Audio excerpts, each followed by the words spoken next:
नमस्कार, बहुत बहुत स्वागत है। मैं हूं अमित सिंह। आप देख रहे हैं प्राइम न्यूज का डिजिटल प्लेटफॉर्म। बिहार में चुनाव है और इसे लेकर अक्टूबर नवंबर की तारीख मुकर्रर होती दिखाई दे रही है। लेकिन चुनाव से पहले दो बड़ी पार्टियां आमने सामने हैं। बात हम कर रहे हैं बीजेपी की, बात हम कर रहे हैं आरजेडी की। इसके अलावा एनडीए और महागठबंधन के नेता भी लगातार एक दूसरे पर वार कर रहे हैं, प्रहार कर रहे हैं, सियासी बयान एक दूसरे को लेकर दे रहे हैं। तेजस्वी यादव बहुत मुखर है, कस्बों में जाकर, गांवों में जाकर वो रैलियां कर रहे हैं और बीजेपी की कमियां खामियां गिना रहे हैं। लेकिन समझने की जरूरत है, बिहार में एक साथ कई सारे घटनाक्रम हुए हैं। पहला घटनाक्रम यह हुआ कि चिराग पासवान नीतीश कुमार का नाम तो नहीं ले रहे हैं, लेकिन इनडायरेक्टली नीतीश कुमार पर हमलावर है। उन्होंने कहा, वो सारण में एक रैली कर रहे थे, उन्होंने कहा कि कुछ लोग हैं जो बिहार में चाहते हैं कि मैं ना आऊं, कुछ लोग मुझे बिहार आने से रोकना चाहते हैं। उन सब लोगों को मैं बता दूं कि मैं बिहार में चुनाव लड़ूंगा, बिहारियों के लिए चुनाव लड़ूंगा, बिहारी भाई बहनों के लिए चुनाव लड़ूंगा और एक ऐसे राज्य की स्थापना होगी, एक ऐसा प्रदेश बनेगा जिसमें चहुमुखी विकास की जो तस्वीरें हैं वो बहुत क्लियरली दिखाई देंगी। इस बीच तेजस्वी एक युवा चेहरा है, आरजेडी के चर्चित नेता हैं और पिछले विधानसभा चुनाव में जिस तरह से रिजल्ट आए उसके मुताबिक आरजेडी बहुत मजबूती से चुनाव लड़ी और सीटों का फर्क भी इस बात को बताता है और समझाता है। लेकिन समझिए, बिहार में बीजेपी के पास कोई युवा चेहरा नहीं है। शाहनवाज हुसैन जैसे नेता साइडलाइन कर दिए गए हैं। सम्राट चौधरी की बात करें या सिन्हा की बात करें, ये तमाम जो लोग हैं ये युवा चेहरा नहीं है, युवा नेताओं की श्रेणी में, कैटेगरी में नहीं आते हैं।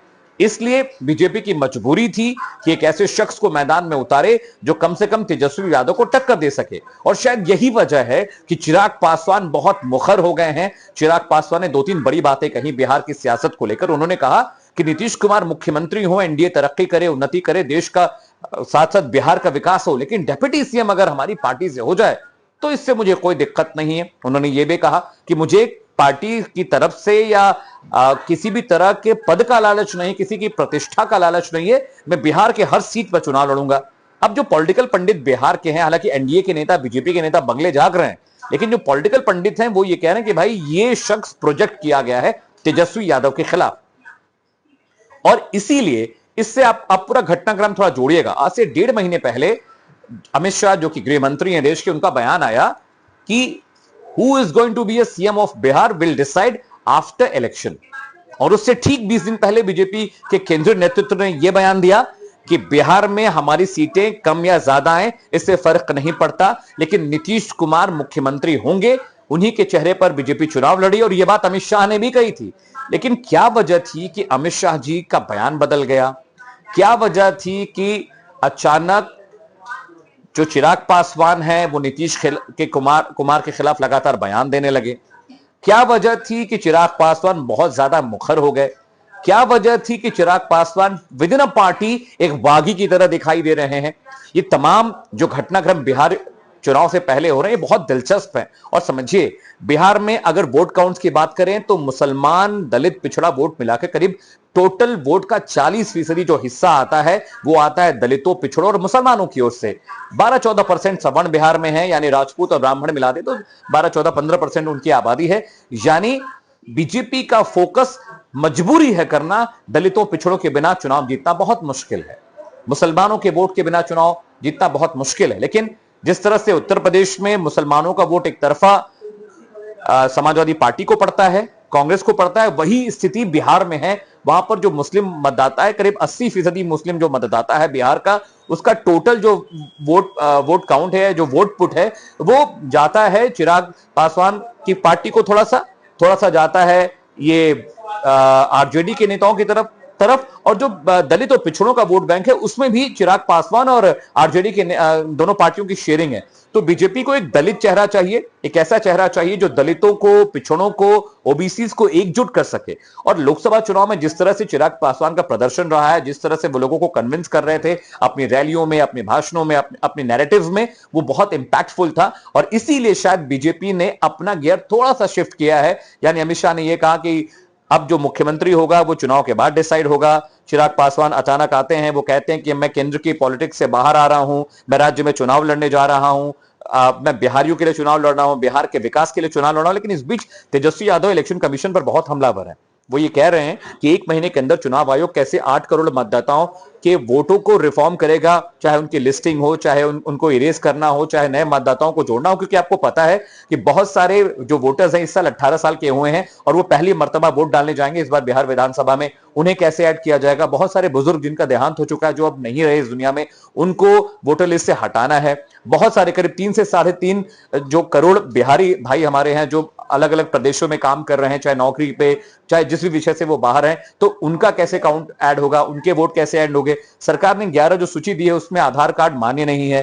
तेजस्वी यादव सवाल ये खड़े कर रहे हैं कि भाई अगर आधार कार्ड से ड्राइविंग लाइसेंस बन सकता है, पासपोर्ट बन सकता है, जन्म प्रमाण पत्र, मृत्यु प्रमाण पत्र, इसके अलावा आपके हाउस टैक्स के पेपर्स बन सकते हैं, तमाम चीजें अगर आधार से हो रही हैं, तो फिर ये मसला कहां से खड़ा हो गया कि आपको वोटर आईडी कार्ड बनवाने के लिए आपको अपना बर्थ सर्टिफिकेट चाहिए, आपको नगर निगम के जो पेपर्स है टैक्स पेमेंट के वो चाहिए, या तो एलआईसी पुरानी दिखाइए, या तो डाक विभाग में आपने कोई बचत खाता खोल रखा है उसे दिखाइए। तो ये बहुत जो सारा मामला है बहुत क्लमजी है और इसी पर अब बिहार की सियासत धीरे धीरे आगे बढ़ रही है। बिहार का कोई ऐसा चुनाव नहीं रहा है, चाहे लोकसभा चाहे विधानसभा का, कि वो हिंदू वर्सेस मुस्लिम पर न लड़ा गया हो, अगड़ा वर्सेस पिछड़ा पर ना लड़ा गया हो। लेकिन सवाल बहुत वाजिब विपक्ष भी उठा रहा है कि बिहार में इस वक्त बारिश का वक्त है, ज्यादातर जो इलाके हैं बिहार में वहां पर बाढ़ का जो इम्कान रहता है उसकी आशंका रहती है, और बारिश में आखिर बेलूस दरवाजे दरवाजे जाकर कैसे ये काम करेंगे, ये देखने वाली बात है। हालांकि चुनाव आयोग की ओर से जो चीफ इलेक्शन कमिश्नर उन्होंने ये बात कही कि 20-25 साल हो गए वोटर लिस्ट में रिफॉर्म नहीं हुआ, तो हो जाने दीजिए, हम कर लेंगे। और विपक्ष जो आरोप लगा रहा है वो बिल्कुल निराधार है। हम बिल्कुल सिंक्रोनाइज है, सिस्टमैटिक तरीके से काम कर रहे हैं और चुनावों की वोटिंग से पहले सब कुछ सेट हो जाएगा। लेकिन अगर नीतीश कुमार माइनस होते हैं तो मुख्यमंत्री का चेहरा कौन होगा?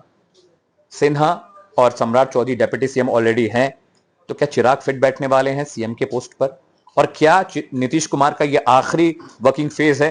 क्या अब उनका पॉलिटिकल करियर खत्म समझा जाए? उनकी सेहत को लेकर लगातार विपक्ष सवाल करता है, उनकी बातचीत को लेकर बहुत सवाल होते हैं, उनकी बॉडी लैंग्वेज को लेकर बहुत सारे सवाल होते हैं। वो बहुत व्यक्तिगत मसला है नीतीश कुमार का। लेकिन बड़ा सवाल यही है, after Nitish whose gonna be CM of Bihar? और अगर चिराग पासवान नहीं प्रोजेक्ट हो रहे हैं तो अमित शाह के इस बयान का मतलब आप खुद भी निकालिए और खुद भी समझिए। बाकी हर रोज हम बिहार इलेक्शन पर अपनी सीरीज शुरू कर चुके हैं। हर रोज आपको सेम टाइम पर सेम कंटेंट मिलेगा। जो भी बिहार में अपडेट आ रहे हैं इलेक्शन को लेकर, नेता क्या कहते हैं, जनता क्या कहती है, वोटिंग कैसे हो रही है, किस तरह से वहां का पॉलिटिकल जो इक्वेशन बदल रहा है, ये तमाम जानकारी बिहार इलेक्शन से जुड़ी आपको प्राइम न्यूज के डिजिटल प्लेटफॉर्म पर रोजाना मिलने वाली है।